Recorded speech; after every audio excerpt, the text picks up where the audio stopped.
Well, in our first story, a health crisis is imminent at Germany in the South Dai district of the Volta region as residents are grappling with diseases caused by contaminated water.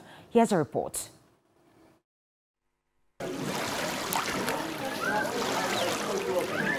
It's daybreak, and as usual, residents here in the Germany community are getting prepared to start their day. Only this time, things are a bit different.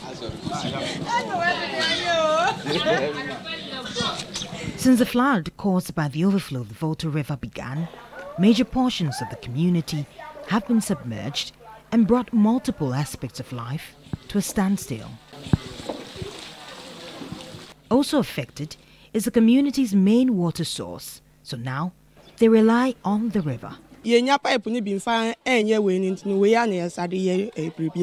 don't have safe water. This is what we use for everything. Esther Bediatu, a mother of one, is making a trip to and from the riverside to fill barrels at home with water. With it, she cooks, bathes and drinks. But a few weeks of constant use of this water is taking a toll on her and her daughter.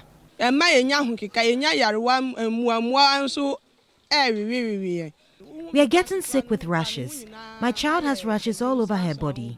The struggles being faced by residents using the water raise concerns about what really is causing the spread of diseases.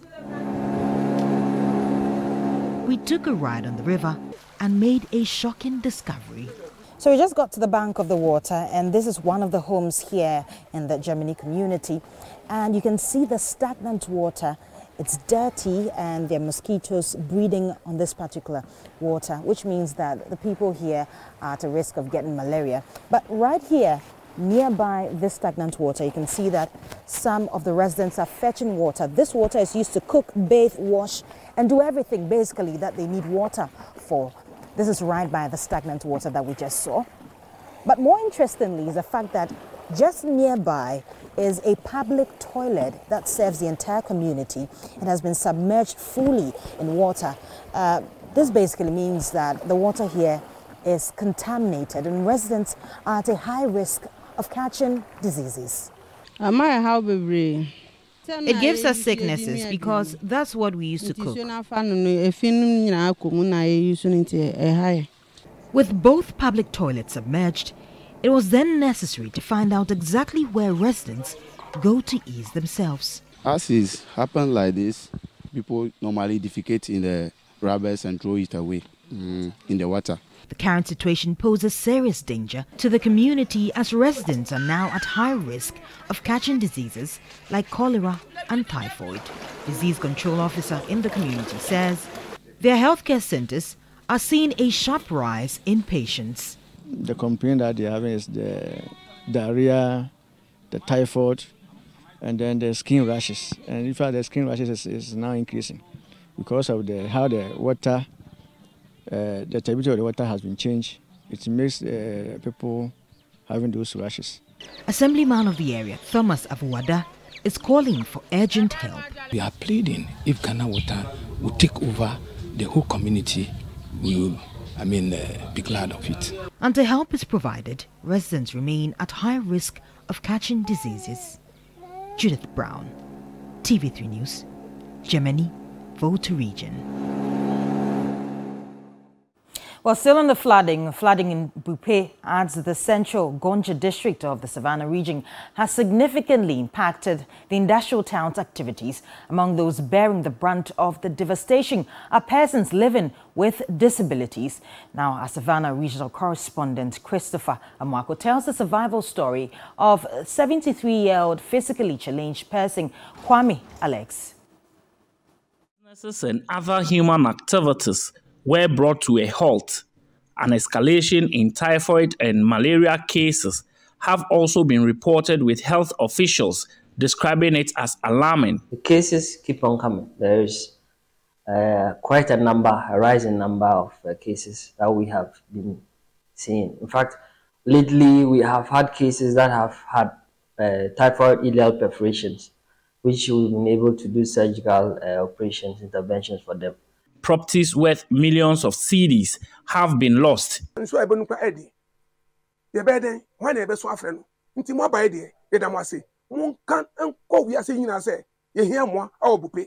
Both the young and the aged are struggling to survive in the midst of the floods. Persons living with disability are not spared either. 73-year-old Kwame Alex is physically challenged and his home was inundated by the rising water. His family members have all moved to a safe haven provided by the Central Gonja District Assembly. But due to his condition, he could not immediately move with them. He is simply frustrated. It's coming all the time. So I don't know what to do now. No help, no proper help. Kwame, who has been diagnosed of typhoid, is left with no hope as he struggles to buy his medication prescribed for him. As the water came, I went to hospital. They gave me medicines. I take everything. I'm done. But how to go back there? No money too. I can't go. So I need serious help. With the water levels still increasing and livelihoods affected, thousands of residents, including the likes of Kwame, will continue to suffer the impact as food supplies are not forthcoming. Paramount Queen Mother of Bupe Bridge, Barkisu Mankri, says the Bupe flood victims are not given the necessary attention. The world should look at Bupe. Bupe is dying. The people of Bupe are dying silently. Unfortunately, we are not being recognized. We are not being felt that we are part of the flood-prone areas. Paramount Chief of the Bupe traditional area, Bupeura Abdullahi Jinapor II, expressed worry over the level of devastation. There you can see almost the whole suburb, which is economic boon of Bupe, is out. It's cut off. Water has gone through the whole houses there. And you know that place is a densely populated place. All the Bola areas, they've all been covered by water. Well, I went there personally and advised them that they should be boiling the water. But you know, our people, some of them don't care.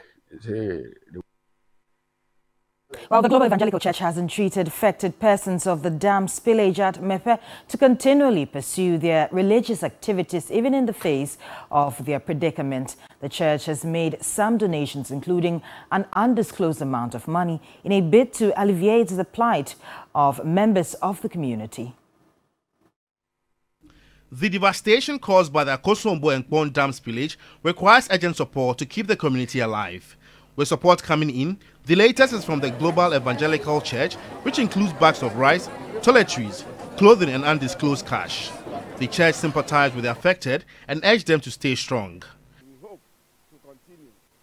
We will go back and bring back because we are a very big family and our people are still bringing the items.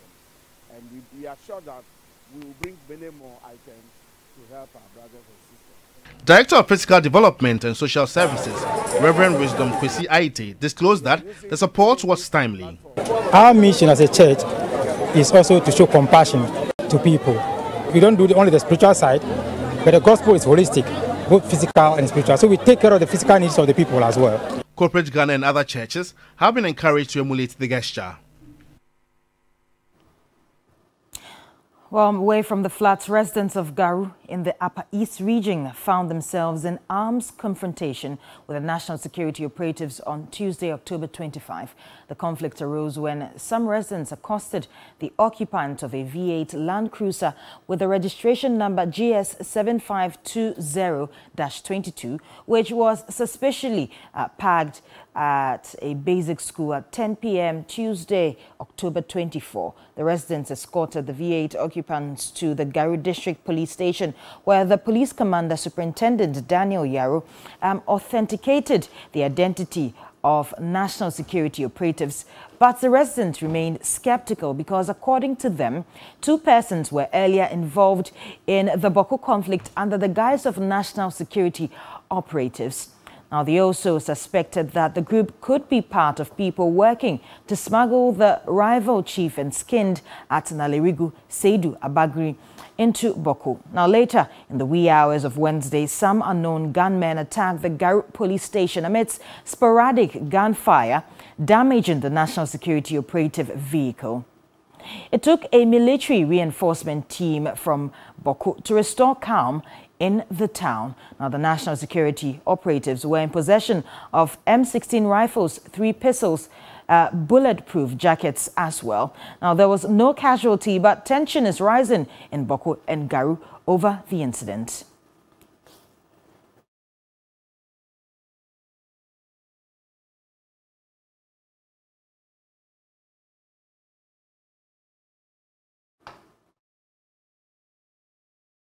Now, the Inspector General of Police, Dr. George Ekufu-Dampare, has denied allegations of brutalities against protesters who participated in the occupied Jilobi House demonstration. Now, at engagement with members of the Ghana Private Road Transport Union at the police headquarters in Accra, he described the allegations as blatant lies.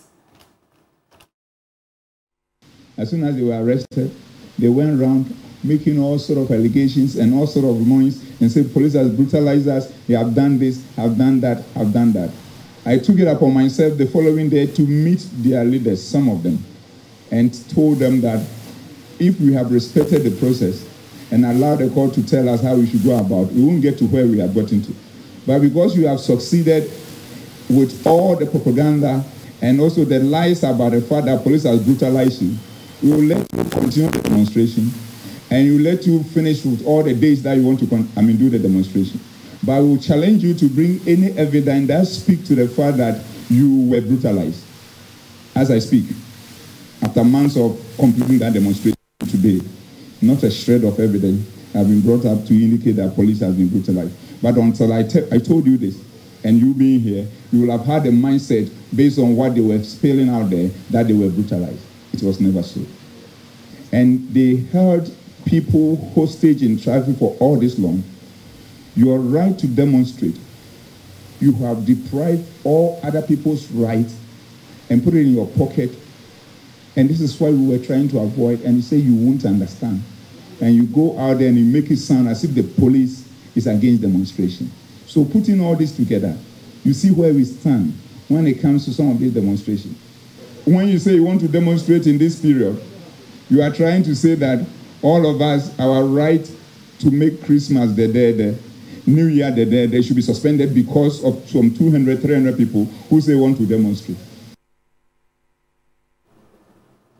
Now, the planned funeral for the late Gai Manye, the paramount queen of Ga State, Her Royal Majesty Nadede Omaju III, has been thrown into limbo following an injunction secured against the interment. The Ga traditional state had cautioned business owners to adhere to a directive of shop closures in respect to customs during the final funeral rites. Now, the Traditional Council have been tight-lipped about the latest injunction. Meanwhile, lawyer for the family who contends that they were not consulted about the arrangements for the funeral says they want the Ga Traditional Council to involve them, hence the court injunction.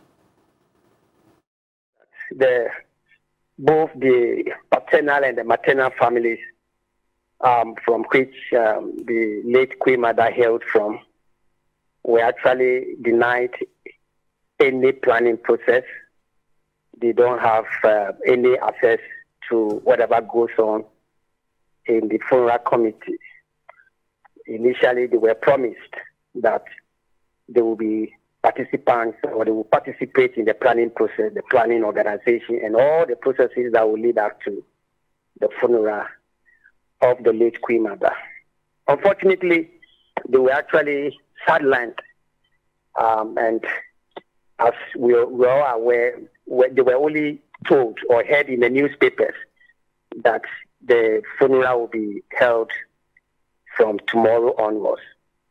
And so they were actually not involved, and they think it wise to engage the funeral committee instituted by the Ghana Traditional Council. And they were not given audience.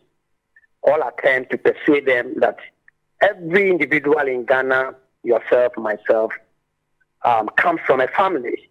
And there's no entity called, what is the name, Ghana Traditional Council, that anybody comes from or hail from.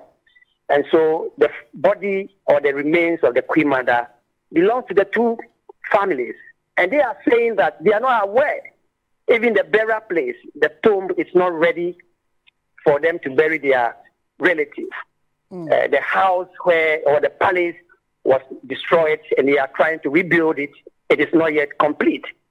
And what they heard was that a funeral date has been fixed. In fact, initially, the arrangement was that the funeral committee, will help them put a decent building for the funeral to take place. Along the line, they deny or they refuse all this, and they were left in the dark. And the only remedy available to them is to go to court and restrain. In any case, who are the funeral committee? Are they members of the two families? They are strangers. They are a group of, will you call them chiefs or queen mothers or whatever. And they want to take over a dead relative. It is uncalled for.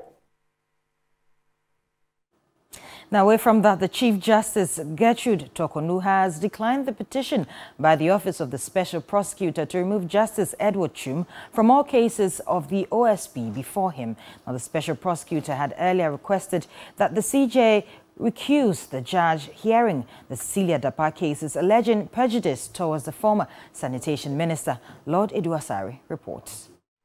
The issues turned awry on October 18 after what appeared to be a mix-up in communication.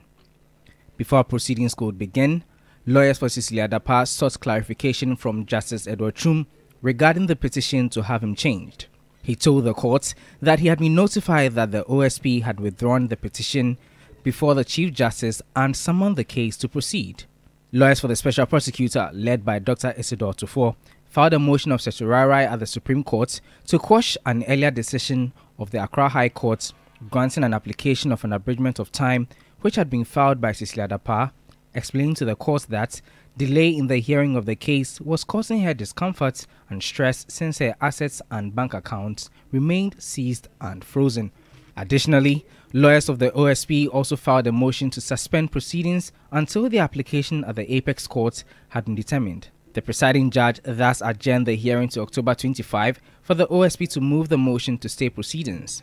Shortly after filing the motions, however, Dr. Isidore Tufo told the court that the Office of the Special Prosecutor had not withdrawn the petition to change the judge, as had been communicated earlier by the court.